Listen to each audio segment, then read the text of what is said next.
E nós trouxemos, queridos, um texto bem conhecido de toda a igreja, é um dos textos preferidos pelos nossos irmãos nas suas devocionais, que está em Romanos capítulo 8, a partir do versículo 31. Romanos capítulo 8, a partir do versículo 31. Glória a Jesus. Graças a Deus.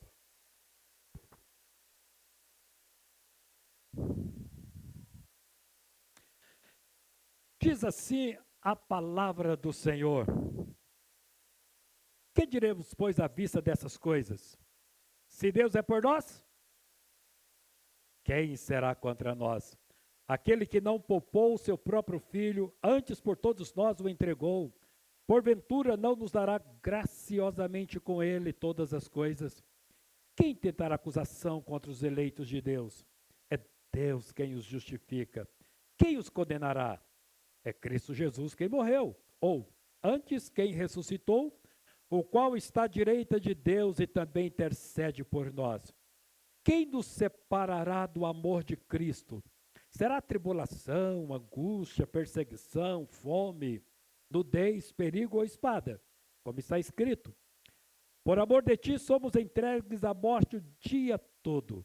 Fomos considerados como ovelhas para o matadouro. Em todas essas coisas, porém, somos mais do que vencedores, por meio daquele que nos amou.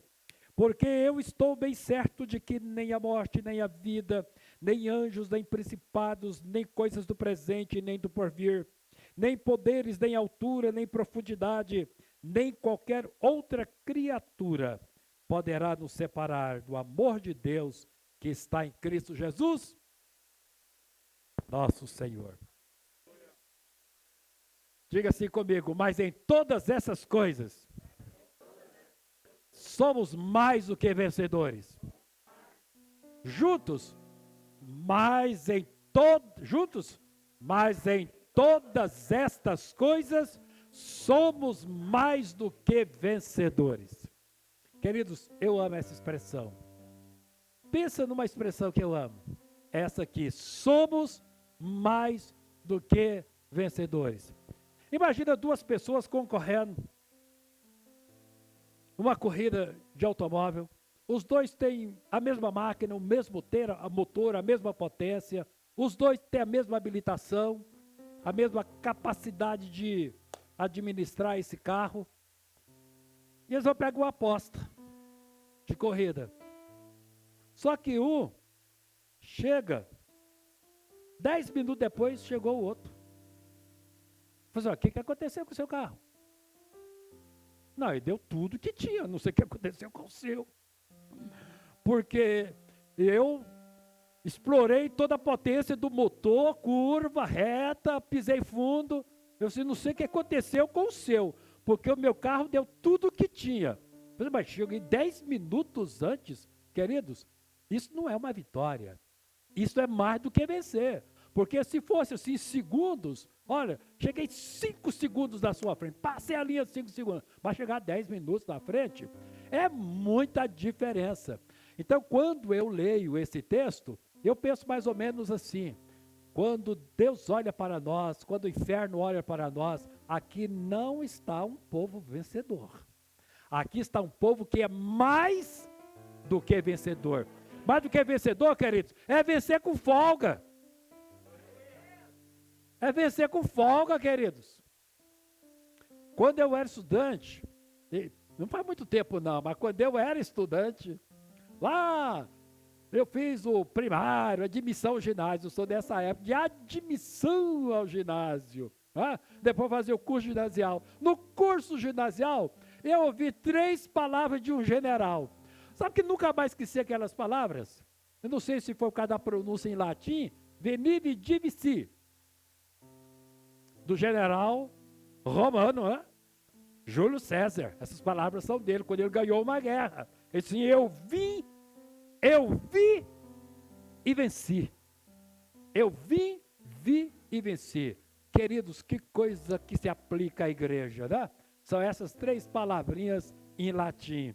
E Paulo aqui, meus queridos irmãos, ele nos fala de uma coisa linda que é a vitória do crente. Vou dizer uma coisa para vocês.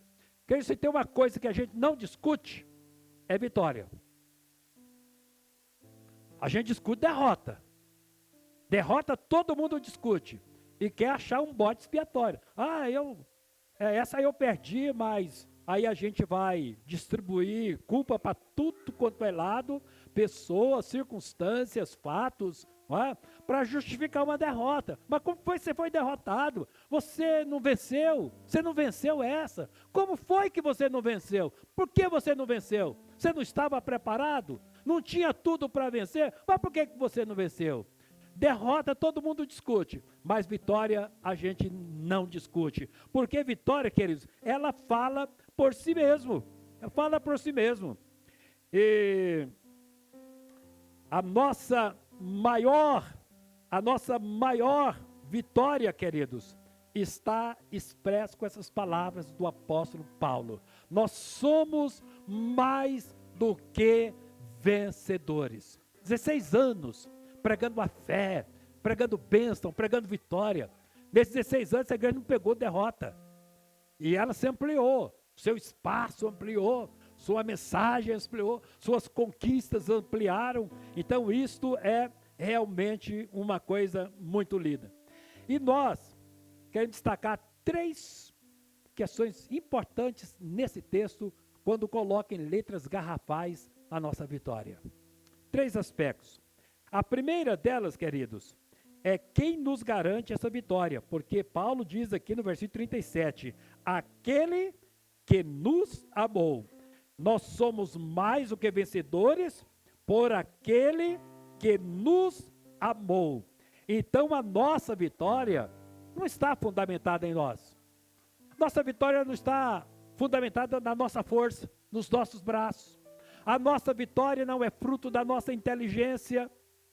A nossa vitória não é fruto da nossa esperteza. A nossa vitória não é fruto da nossa capacidade. A nossa vitória, queridos, ela foi conquistada em nome do amor. Aquele que nos amou. Então é a força dele, não é a nossa força. É o poder dele, não é o nosso poder. É a graça dele, não é a nossa capacidade. Meus queridos, e por isso a gente pode olhar para Deus, ver nesse ser supremo, sublime, alguém que interessa por nós, alguém que um dia nos enxergou no meio da multidão, nos enxergou sozinhos, no silêncio do nosso quarto, no silêncio da noite, ou no burburinho do dia. Deus nos enxergou, Deus nos viu, Deus nos amou, Deus se interessou por nós, Deus caminhou na nossa direção. Tem alguma coisa, queridos, que atraiu o olhar de Deus por nós? Não foram virtudes nossas, não foram qualidades nossas, não foi a nossa beleza física, a nossa feiura, não foi nada disso. Houve alguma coisa que o olhar de Deus convergisse para onde nós estávamos. Meus queridos, e o que fez o olhar de Deus convergir para nós foi o seu grande amor. O seu grande amor. Tem um texto que todos nós sabemos de cor, que está em Filipenses capítulo 4, versículo 13. Meus irmãos, e há razão da gente citar esses textos. Há razão de nós citarmos.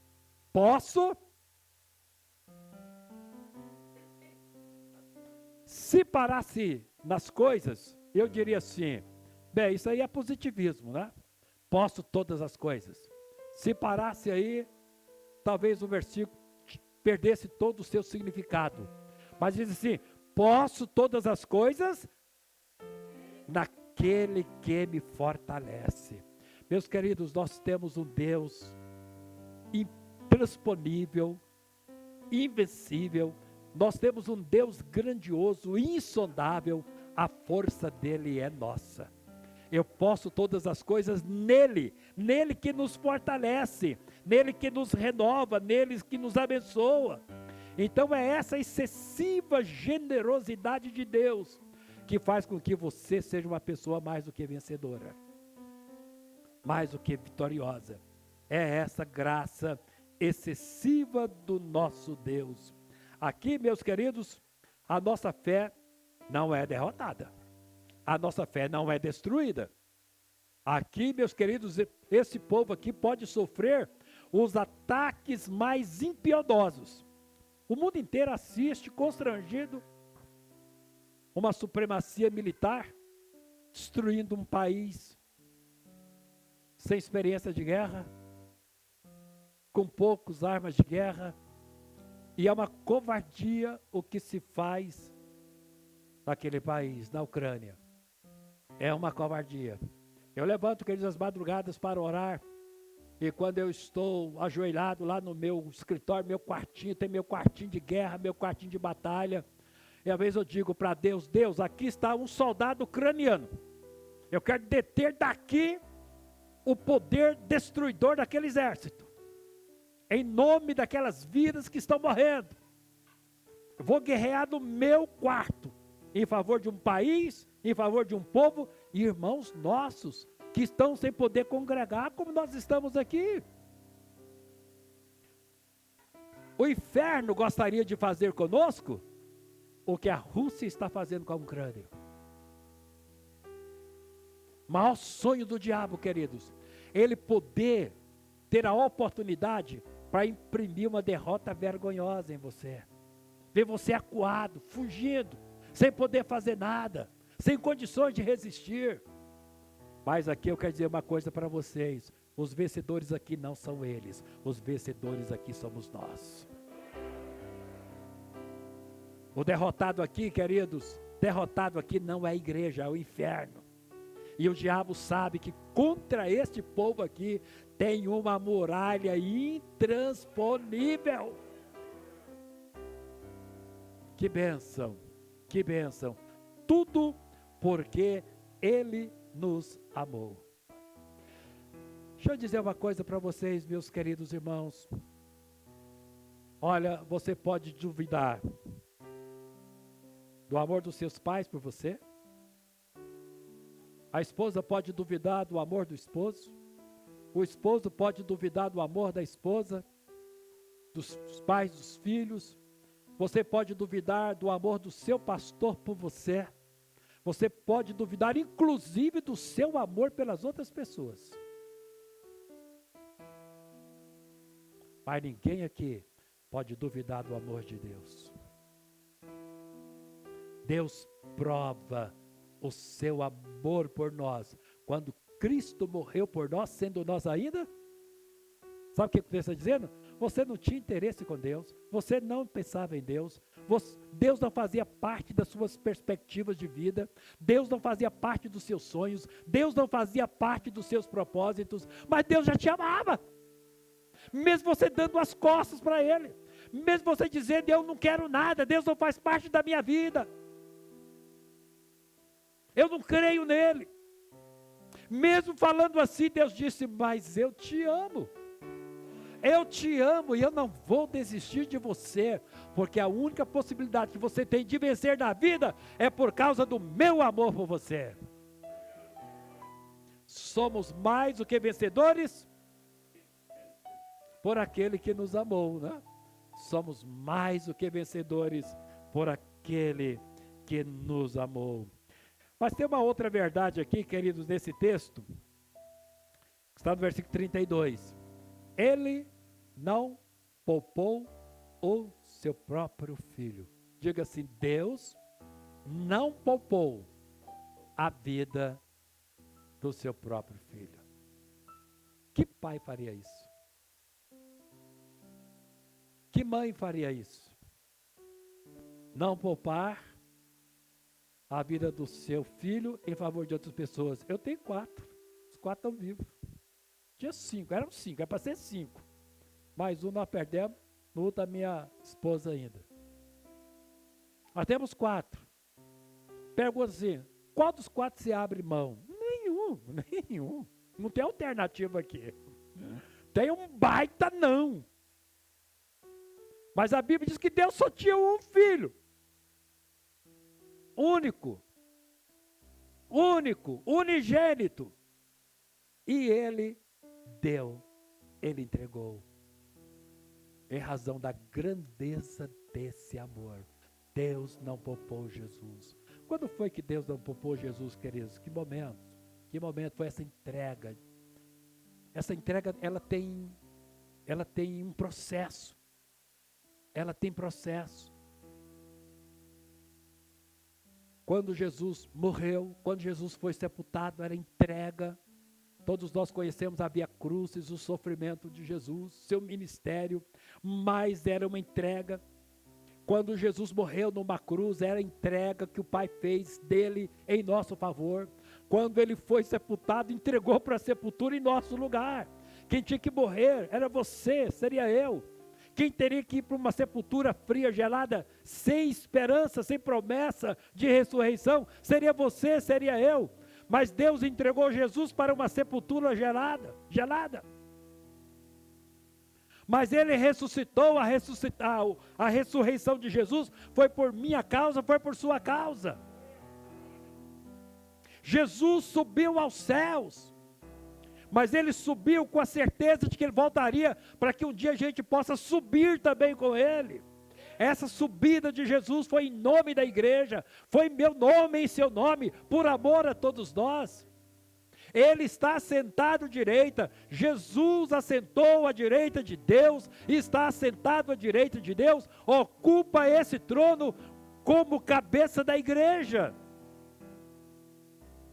E sabe de uma coisa, querido? E Ele intercede por nós. Nós estamos aqui adorando, estamos aqui celebrando o Senhor.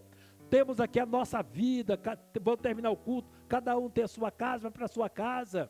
Semana que vem, todo mundo trabalhando, mas queridos, de lá, Ele nos contempla, Ele intercede por nós. Foi uma entrega total. Jesus não terminou o ministério dele. Ele continua o seu ministério hoje como intercessor. Qual é o nosso maior pedido na igreja, queridos?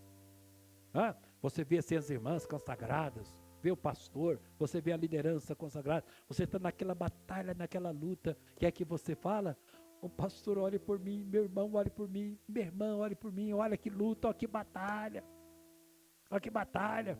Lutero, o grande reformador da igreja, quando o Vaticano estava com a sede nele para colocar as mãos nele, né, e vingar a reforma protestante, e ele estava escondido no castelo de Wittenberg. Um dia ele sentiu uma opressão tão grande, abrigado ali naquele castelo. Ele mandou uma cartinha para a esposa dele, e disse, querida, fica tranquila em casa, porque os demônios estão todos aqui. Sabe, queridos, até aquele momento, parece que o inferno só viu você, só descobriu você. Todo o projeto dele é a sua vida. Aí você disse, meu Deus, que batalha, que luta, que provação é essa? Aí você chega, fala assim, igreja, ore por mim porque não dou conta mais. Mas você acredita nessa oração? Você acredita na oração do seu pastor? Da sua pastora? Você acredita na oração dos seus líderes? Você acredita na oração dessas pessoas consagradas dentro da igreja? Por isso você pede. Meus queridos, mas Ele está lá, olhando por nós. Ele está lá, Ele está orando por nós. Você sabe o poder dessa intercessão? Você sabe a força dessa intercessão, queridos? Por isso Paulo diz, nós somos mais do que vencedores, por aquele que não poupou a vida do seu próprio Filho. Aleluia, aleluia, que bênção, queridos, que bênção, igreja vitoriosa, povo vitorioso, povo lindo do Senhor, povo amado do Senhor, povo querido do Senhor, louvado seja o nome do Senhor. Meus queridos, quais são as áreas da nossa vida, visto nesse texto, olhando para esse texto, quais são as áreas da nossa vida que Deus está sempre atento. Quais são? Quais são as áreas da nossa vida que a gente parece que enfrenta mais lutas? Uns enfrentam mais lutas numa área, outros enfrentam mais lutas em outras áreas, não é assim? Tem um que a aprovação é a saúde. Meu Deus, haja saúde.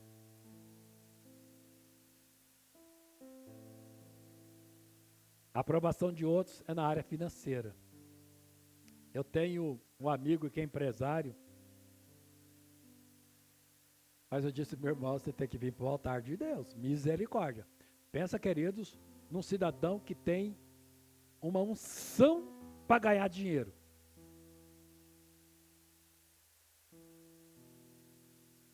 Mas perde tudo. E não é dinheiro pequeno, não. Não é dinheiro pequeno, não. Essa pessoa que tem dom para ganhar dinheiro. Eu falei assim, agora você vai caminhar perto de mim, eu quero te discipular. Eu quero te discipular. Tirar essa carga pesada dos seus ombros. Porque tudo que Deus te dá com uma mão, Ele te perde com a outra. Dinheiro assim de 800 mil reais, R$1 milhão, mais de R$1 milhão. Você não pode perder um dinheiro desse não, queridos. Cada um tem lutas numa área da vida. Outra é na hora familiar, com o marido. Outra hora não é o marido, é a mulher. São filhos. E por aí vai. Nesse texto, querido, quais são as áreas que Deus está olhando para você, identificando e dizendo, eu cuido de você, eu cuido de você, eu cuido de você. Que áreas são essas, queridos? Olha aí nesse texto aí. Quem nos separará do amor de Cristo? Tribulação. Crente não acha graça nessa palavra, né? Uma palavra sem graça é tribulação, né? Tribulação, angústia. Tem algum psicólogo aqui? Agora tem algum psicólogo? Tem uma missionária que a gente ajuda. Ele diz, pastor, parei, pastor. Parou por quê, minha filha? Menina nova. Menina da faixa de uns 30 anos. Mas pensa num dom, numa capacidade que essa menina tem. Pensa no potencial. Parei, pastor. O que foi que aconteceu com você? Pastor, estou numa depressão profunda, estou na mão de um psiquiatra. Não tenho condições nem de sair do meu quarto. O que está acontecendo, queridos, com o povo de Deus? O que está acontecendo? Tribulação, angústia, perseguição, fome. Acho que aqui, alguém já passou fome aqui? Acho que não, né? País onde metade da comida se compra no supermercado, nesse preço, você joga no lixo.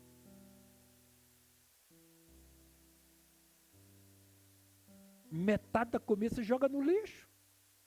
Brasil, ninguém passa fome. Eu digo para minha esposa, é pecado. Quando ela diz, joga no lixo, eu digo assim, eu não jogo não. Eu não jogo não. Se quiser, você joga. Ah, mas tá estragado. Então joga você. No lixo, eu não jogo comida no lixo. Porque a comida é sagrada. Então faça menos, conserve, tem geladeira, tem freezer. Fome, nudez. Deixa eu contar uma história para vocês. Um dia eu fui pregar numa igreja batista. Uma tarde da bênção. Numa segunda-feira, às 15 horas. Aí preguei, trabalho abençoado, trabalho de libertação, todo mundo conhece, trabalho de libertação, tem a cara da presbiteriana renovada, né? Cara da Assembleia de Deus. E preguei lá na Igreja Batista, nesse trabalho muito gostoso. Aí chegou a irmãzinha no final e disse, pastor, o senhor tem um minutinho para mim? Eu disse, como não, querida? Claro que tenho. Como não? E ela disse, pastor, eu quero louvar a Deus por ter vindo à tarde da bênção hoje. Porque eu fiz uma aliança comigo em casa, lá no quarto. Eu fiz uma aliança comigo na presença do Senhor. E disse, Deus, pela última vez, eu estou indo à igreja. Eu vou hoje à igreja. Mas, Deus, eu quero dizer para o Senhor, que é a última vez que eu vou à igreja. Eu disse, qual a motivação da irmã de fazer um pacto desse com você mesmo, uma aliança dessa com você mesmo? Qual foi a motivação disso? Ela disse, pastor, tem um bom tempo. Eu só tenho um vestido para ir para a igreja. Se eu for 10 vezes à igreja, 10 vezes eu tenho que ir com esse vestido, porque eu não tenho um segundo vestido. Eu não tenho 2 vestidos. Eu não tenho 2, eu tenho um. E eu tenho que cuidar desse vestido, porque quando for para o culto, eu preciso ter certeza que ele está limpo. É o bate e enxuga, Então eu disse, Deus, eu acho muito humilhante isso. Não ter roupa para ir à igreja. Se eu não usar esse vestido, pastor, eu não tenho como ir à igreja. Porque as minhas outras roupas, outras que eu tenho, não dá para ir para a igreja. Então eu disse para Deus, é a última vez que eu estou indo à igreja. Mas a tarde da bênção hoje, Deus tirou todo mundo, só me deixou na igreja sozinha. Porque eu entendi que tudo aqui hoje foi para mim. Pastor, hoje é com vestido ou sem vestido, eu venho para a igreja. É só um, é esse mesmo. Não tem esse. Se for para vir mais um ano com ele, eu venho. Mas não vou perder um trabalho na igreja. Não é vestido que vai me deixar dentro de casa. Mas, queridos, isso tem um cheiro de nudez, não tem? Você olhar no guarda-roupa e não ver roupa para vestir. Se bem que a gente vê diferente, né? Esse não, esse não, esse não. Não, esse também não, esse também não. Esse aqui já tem 10 anos que eu não uso. Não. Ou mais ou menos é assim, né? Às vezes eu fico olhando minha esposa lá. Eu fico olhando.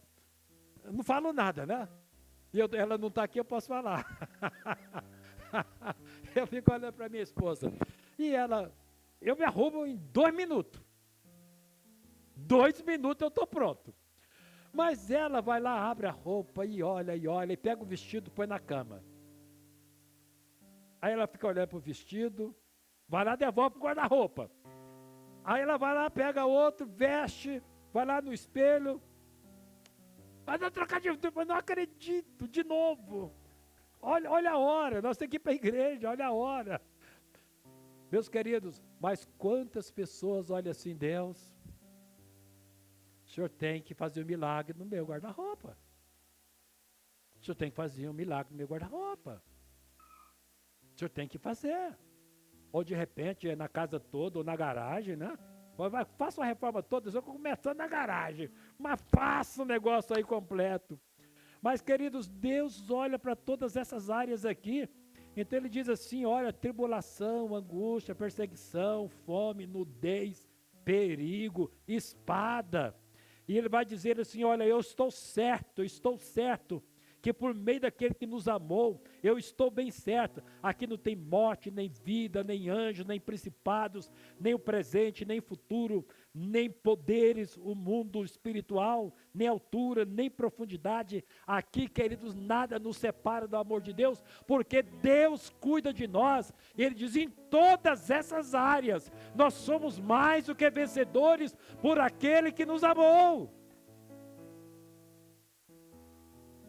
Essas áreas, queridos, são alternativas. Dizer assim, você, não dá para vencer, mas não dá para vencer na outra. Você vence na metade, mas não dá para vencer todas. Aqui é inclusiva, que não é excludente não. Aqui, Deus está dizendo que nós somos mais do que vencedores em todas estas áreas, nas áreas da nossa vida. Nós temos um Deus, querido, que nos contempla, que nos olha, que nos vê. E Ele sabe que todas elas são importantes na nossa vida, na nossa comunhão, na nossa união, nos nossos propósitos com Ele. embora as nossas maiores bênçãos não estão aqui, né? As nossas maiores bênçãos estão aqui no altar do Senhor, nossos projetos diante dEle. Nosso maior amor é Deus, nosso maior propósito é Ele. Queremos viver para Ele, queremos viver para a glória dEle. E Ele diz assim: como não nos dará também com Ele de graça todas as coisas? Nem todas as traduções traz essa palavra graciosamente ou de graça. É de graça para nós, porque para Jesus, irmãos, o preço foi muito alto. Pensa no preço grande, foi o preço que Cristo pagou. Então, quando nós olhamos para a igreja, quando nós olhamos para o rebanho do Senhor, quando nós olhamos para os nossos irmãos, você tem que ver só gente vencedora em Cristo Jesus. Somos mais do que vencedores. Então, irmãos, Deus nos promete, é uma promessa que Ele tem na nossa vida e Ele trabalha. Paulo diz em 1 Coríntios 3, 21, portanto, ninguém se glorie dos homens, porque tudo é vosso e vós de Deus. Tudo é vosso e vós de Deus. E Paulo diz em 2 Coríntios 4, 15, porque todas as coisas existem por amor a vós. Então, meus queridos, nós temos resposta segura em todas as áreas da nossa vida, qualquer que seja ela. Eu vou dizer uma coisa para os irmãos, caminhando para o final da nossa mensagem, encerrando. Parece que a lista de Paulo é pequena.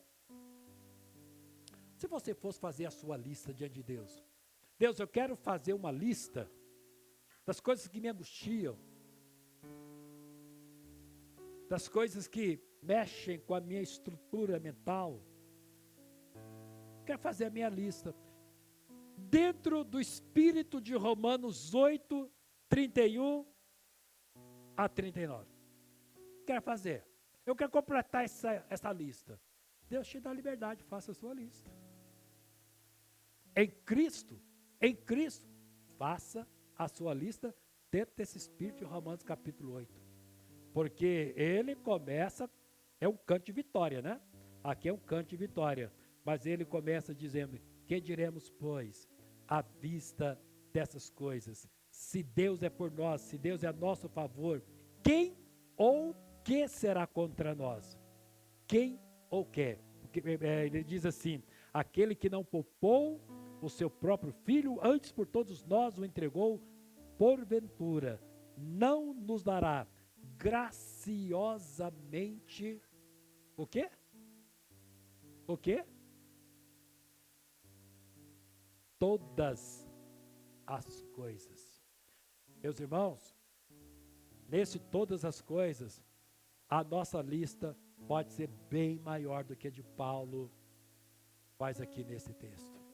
Mas eu quero que você volte para sua casa nesta noite, não com cântico de lamentação, de murmúrio, de reclamação, porque a verdade é que o povo de Deus, em vez de celebrar a sua vitória, fica enxergando derrota não sei onde.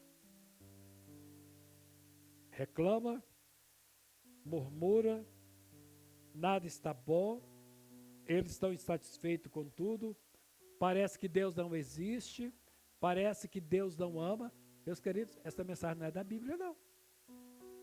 Deve estar lendo alguma outra Bíblia por aí. E é apócrifa, porque a Bíblia que nós temos, que nós pregamos, a Bíblia, meus queridos, a mensagem que ela mostra é outra. É outra. Aqui não tem cântico de lamento. Aqui não tem cântico de derrota. Aqui tem cântico de celebração. Somos mais do que vencedores por aquele que nos amou. Deus te abençoe, meu irmão. Deus te abençoe, minha irmã. Eu quero orar com você neste momento.